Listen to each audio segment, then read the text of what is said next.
Hello. എഴുന്നേറ്റപ്പോ തന്നെ നല്ല വിശപ്പ്, കയ്യിലാണെങ്കിൽ കാശില്ല. അങ്ങനെ കുറെ ആലോചിച്ചിരുന്നപ്പോ അപ്പൊ തന്നെ ഞാൻ ജസീലിനെയും മൊലാക്കാനെയും ഓർക്കത്തുനിന്ന് വിളിച്ചു. എന്നിട്ട് നമ്മൾ ബ്രഷ് എടുത്ത് പേസ്റ്റ് തേച്ച് പല്ലേച്ച് എണ്ണ തേച്ച് കുളിച്ച്.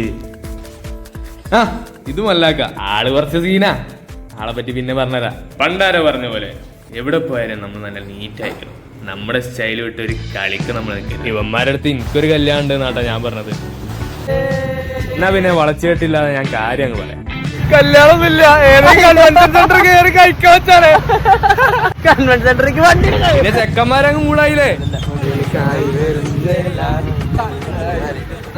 കൺവെൻഷൻ സെന്റർ ഐഡിയ ഒന്നും നടന്നില്ല. ആരെങ്കിലും വിളിച്ച് പൈസ ഇടാൻ പറഞ്ഞു. മന്തിയൊക്കെ വയറുള്ളാക്കാം. ആരെങ്കിലും കഴിച്ചിട്ടാ മതി. പിന്നെ ഞങ്ങൾ 3 അൽഫാം ക്വാർട്ടർ മന്തി ഓർഡർ ചെയ്തിട്ട് വിളിയാണ് തുടങ്ങി. എല്ലാവർക്കും വിളിച്ച് എന്താ നോക്കണ വിളിച്ചാ കാടിന്റെ ഭംഗി നോക്കി നിക്ക.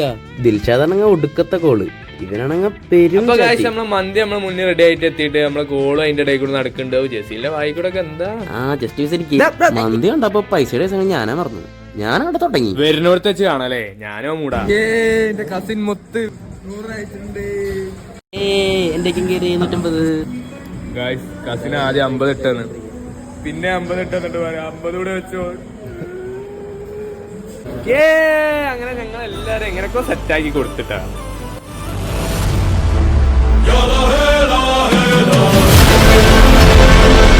അപ്പൊ ഗൈസ് പരിപാടി ഉള്ളതായി.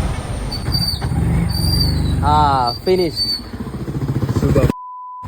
ഹലോ മച്ചാനൊരു 50 രൂപ പെട്രോള്